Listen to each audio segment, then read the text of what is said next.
Welcome to Disc Golf Instruction. My name is Will Schusterick. I'm a 3-time United States disc golf champion and former #1 player in the world. I started playing disc golf when I was 13 years old, and by the time I was 16, I was traveling playing professionally with some of the best players that have ever played the sport. By the time I was 18, I became the youngest United States disc golf champion, and 1 year later, I became the #1 ranked player in the world. Now I travel around the world teaching disc golf as well as playing some of the top events. This is the Disc Golf Instruction Series. I'm here to teach you the technique that took me from being a 13-year-old kid to being the #1 ranked player in the world within 5 years. The technique that we're going to go through is going to be fundamentally based and go through every aspect of throwing a disc golf disc the proper way.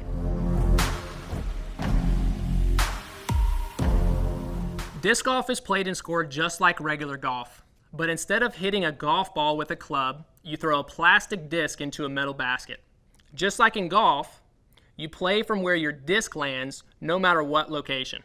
In disc golf, the same rules apply whether you're under a tree, in long grass, or in a bush. You must play from directly behind your disc, parallel to the basket. Sometimes you have to slide your foot under some foliage to create a stance, but that's just part of the adventure of playing disc golf. Disc golf discs, which are much different than a regular frisbee, are designed to have many variations of flight patterns and are offered in many different types of weights and many different types of plastics.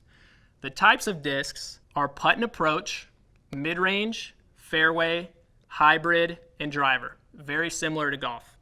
What makes these discs unique is the edge of the disc, which is also similar to an airplane whenever it flies through the wind, which will determine how fast it flies and what direction it turns or fades. Disc golf discs are designed to be smaller than a typical frisbee, which make them faster through the air, and the design of the disc also gives it a natural fade when the disc slows down. When the disc fades off, that means that when it runs out of speed, it will trail off in a certain direction. For a right-handed player throwing backhand, all these discs will fade off to the left when they slow down. If you're left-handed, it will be the opposite effect. The putter, just like in golf, is the easiest to control, followed by the mid-range, fairway, hybrid, and of course the driver. In this beginner series, we suggest that you stick strictly to putters and mid-ranges until you have the correct form to move up in your disc selection. The reason is that discs above a mid-range need much more speed on the throw to have a correct flight characteristics needed for them to be useful. A driver thrown by a beginner with no arm speed is going to fall to the ground quickly because it doesn't have enough speed for them to fly correctly. The putter and mid-range discs are designed to fly at a slow speed and have minimal fade, therefore they are very beginner friendly. Typically, it takes the average beginner player in disc golf over a year to learn to throw a driver correctly. This teaching series is going to expedite that learning process and get you to throw a driver comfortably in as little as a few weeks. We recommend that you purchase one putt and approach and one mid-range disc to play your first round of disc golf. With these two discs, you'll be able to throw with the correct form and also learn to enjoy the game the right way. To find your first disc golf course, we suggest the disc golf app UDisc on your handheld mobile device to find the nearest course to your town. UDisc will provide you the type of course, if it's rated well, and how to keep score. Otherwise, a quick search on the internet will be able to pull up the nearest course in your town. Before you get to the course, we are going to go over the technique that you will need to throw your first disc golf disc. The first chapter in this beginner series is how to grip the disc correctly. Your grip on the disc is going to be the most important piece before you start to throw. Disc golf is a very unique sport in reference to throwing a disc.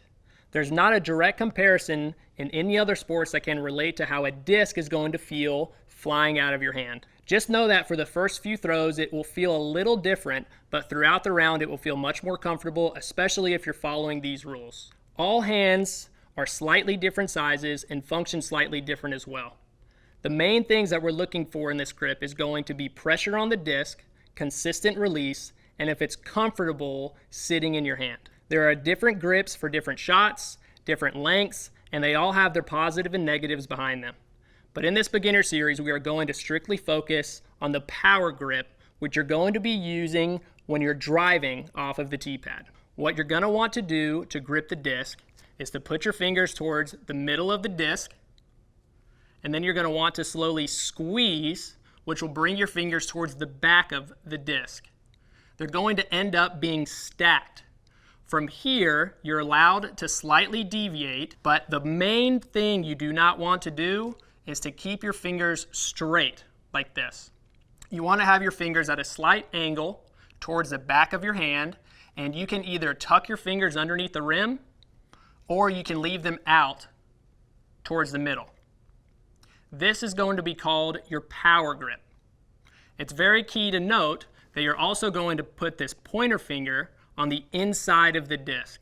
You do not want it on the outside of the rim because it's going to hold back the disc whenever you're about to release. Your fingers are going to take a few throws to get used to release, but remember that you want to keep on throwing and it's going to become fluid by the end of the round. To test your grip, grab it with the power grip and then try to have your friend pull it from out of your hand. You want to make sure that your fingers are nice and tight and you're also having a nice strong grip on top of the disc. We're going to refer to this grip as the power grip because you will use it whenever you're throwing from the tee pad and you'll be looking to get as much power as possible when throwing with this grip. The next piece with grip is going to be your thumb position on top of the disc. The thumb is going to stabilize the disc in your hand because of the pressure being applied to the top of the disc. It's ideal to have your thumb roughly an inch away from the edge of the disc so you can allow the combination of pressure and release to keep the nose of the disc down, which allows it to be more aerodynamic upon release. The nose of the disc is going to be the angle which you release on whenever it comes out of your hand. Once you have your power grip nice and comfortable, try to have someone grab the disc out of your hand, make sure that it feels nice and strong, and your thumb on top does not feel like it's about to slip or fall off. With a weak thumb, the disc will feel like it's falling out of your hands and will go straight up into the air whenever you try to throw it. It's very important to have the thumb stabilize the disc in your hand so it can feel powerful and controlled upon release. Make sure that you can squeeze the top of the disc with your thumb after you have found a comfortable grip underneath the disc.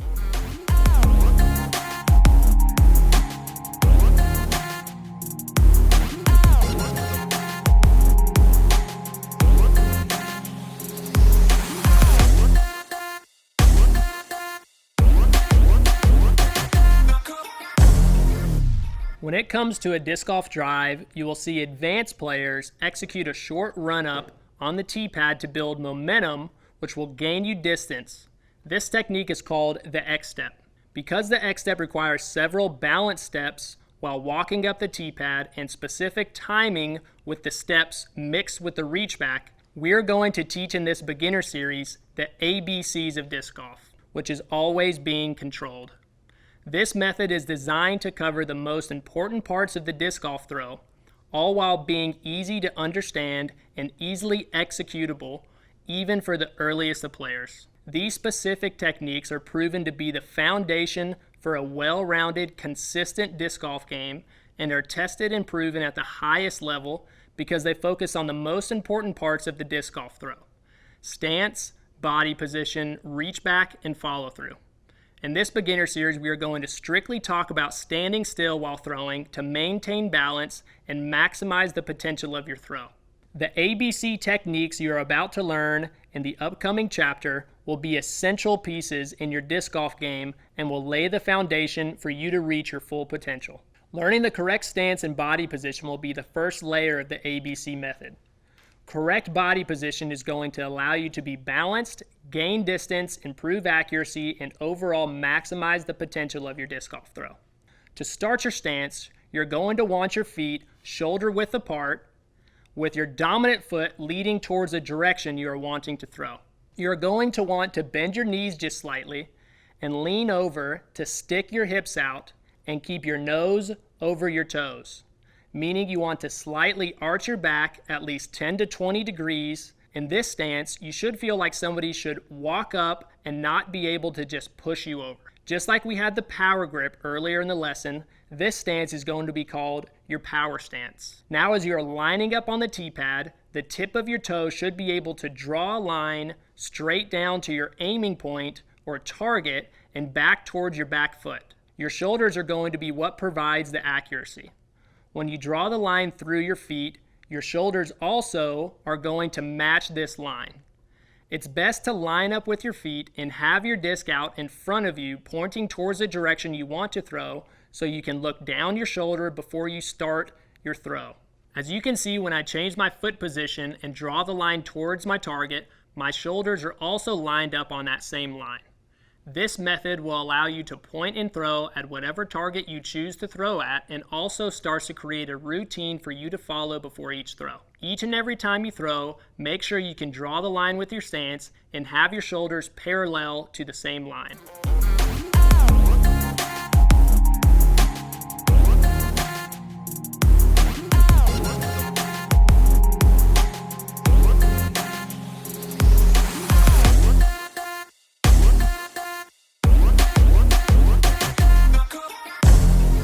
Now that we have gone over the correct grip and body position, the next step in the ABC method is how you're going to reach back properly. Reach back is the term used to describe the motion you will take that reaches behind your body before you throw the disc, which builds the momentum and speed on your disc before you release. In the previous section, we talked about drawing a line and staying committed to that line if you want to maintain accuracy and gain distance. Even if this is the first time you've played, having the correct reach back will give you immediate distance. To get started, you will want to be in your power stance, and it's best to start with the disc near your stomach. Referencing the drawing the line when you line up, we are now going to draw a line with our reach back, and we are going to try to stay on that line throughout the reach back and while we're pulling through.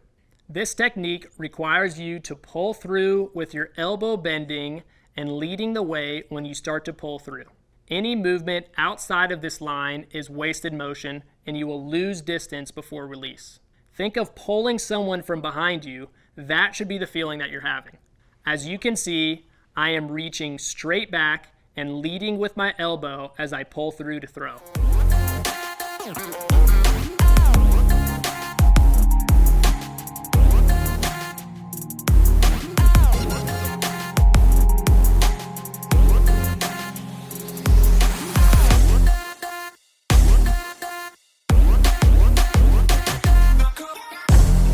When a disc is released from a drive, it has the potential of exceeding 90 miles an hour from some of the top players in the world. Even for those who are not top players in the world, we can still exceed the 40 to 50 mile per hour mark within just a few weeks of throwing. There's going to be a lot of momentum bringing your arm through when you release your disc, and that continuation of your arm and body is called follow through. Following through is an essential part of your disc golf throw, because with so much momentum being pulled through at such a fast speed, the body needs a way to naturally slow down to decrease the risk of injury, and following through will also increase your accuracy by continuing on the direction that you released on. Just like in regular golf, after the player hits the ball, they have to continue the club head through their shot to slow down the club speed so they don't get injured and to continue on the intended line they want to play on. Let's take a comparison directly into our disc golf technique. With our reach back, we are building momentum to launch the disc by pulling through. Once we pull through and that release happens, we need to continue to allow our arm in the angle we intend to release on, and allow our body and arm to slow down as it continues on that angle. For example, with a low reach back and pulling through our core to slightly higher, we need to continue our arm with the momentum created from our reach back, which will bring our arm to about the height of our shoulders. It is important to note that with too much of a follow through, the disc will fly too high, causing it to lose speed quickly. It's important to really make sure you hit the follow through angle as perfect as possible upon release.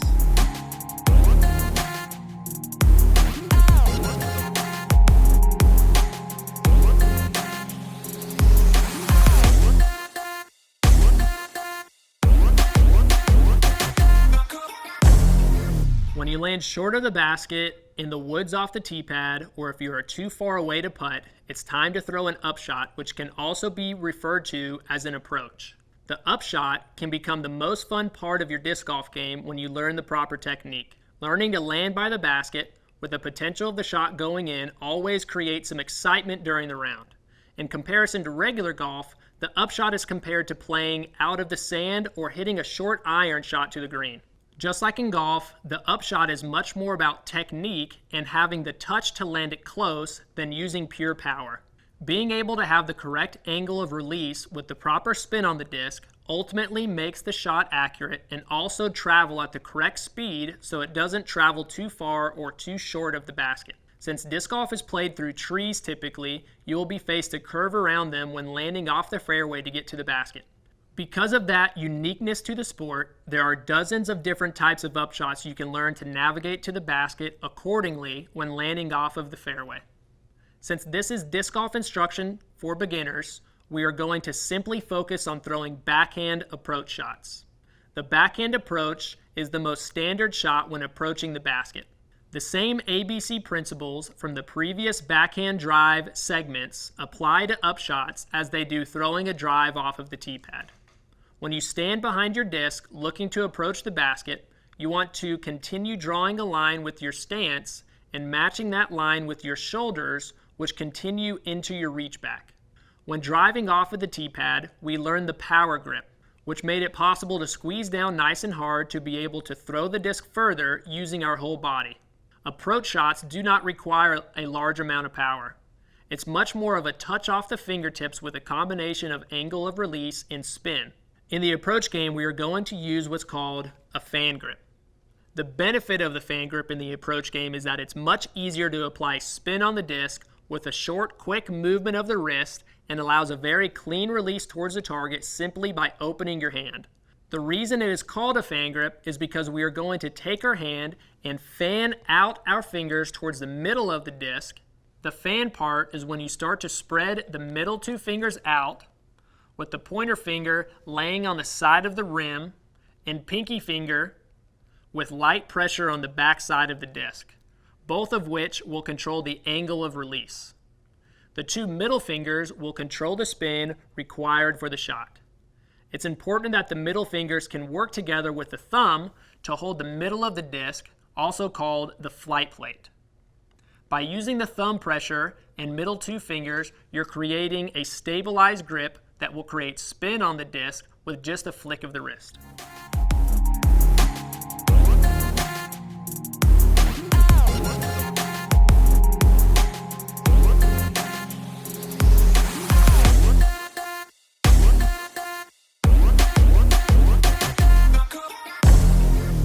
As the old saying goes, drive for show and putt for dough. Putting is going to be the most valuable part of your game, but it can also become the easiest by learning the correct form. If you've watched disc golf online before, you will find many different types of putting forms from the amateur ranks all the way up to the professional ranks. Among professionals, there are several very important techniques that all successful putters use, and that's where we are going to start. The grip is something, once again, that can vary from player to player. The putting grip very closely mimics the fan grip from the previous approach lesson. What you want to do to find the most comfortable putting grip is spin the disc in your hand to get a feel for the most comfortable position. The typical putting grip has two middle fingers towards the middle of the disc, which are holding the disc in the palm of your hand, while the thumb pressure stabilizes the top of the disc. The index finger is going to lightly be laying across the edge of the disc and barely be underneath the rim. The pinky will not have a lot of pressure, but it's important because it will hold up the back side of the disc while it's in your hand. This grip is very similar to the fan grip as we mentioned, except for the fact that you're going to be gripping the disc much lighter through your putting stroke. The stance for putting is all about being balanced, just like in driving. We want a stance where someone can't just come push you over. You're going to put your dominant foot in line towards the pole of the basket and angle it a few degrees towards the inside of your body. The back foot is going to be about shoulder width apart, slightly off being straight in line with the basket. The back foot is going to have a little bit more of an angle to it because we are going to be leaning back on it to create a slight rocking motion. By making this rocking motion, we will be distributing our weight back and then straight at the target to generate some power behind the putt. The next step is your putting stroke, which you can choose one of two ways. The first way is typically called a push putt. A push putt uses more of a weight shift and momentum of your arm swinging to propel the disc forward. A good way to visualize this is trying to throw a heavy book onto a table and trying to land it flat. The push putt is more of an up and down motion with the arm staying in a straight line, coming on the inside of your thigh and straight up, slightly forward towards the basket. The next type of putt is called a spin putt. The spin putt, in comparison to the push putt, has a lot more spin on the disc and is more of a throwing motion. With the spin putt, you line up the same way as the push putt, but instead of going up and down, you would come above your waist and flick the disc towards the basket using your wrist. No matter what technique you go with, you want to always follow through as much as you can. As we said earlier, you are going to be using a rocking back and forth motion to generate power on your putt. When you rock forward and release your putt, you want to continue your hand out towards the basket and reach out as much as you can. By doing this, you're continuing to guide your disc in the direction you're aiming at. Although there are benefits and disadvantages to each of these, the most important part is the follow-through towards the target after release and remaining balanced throughout.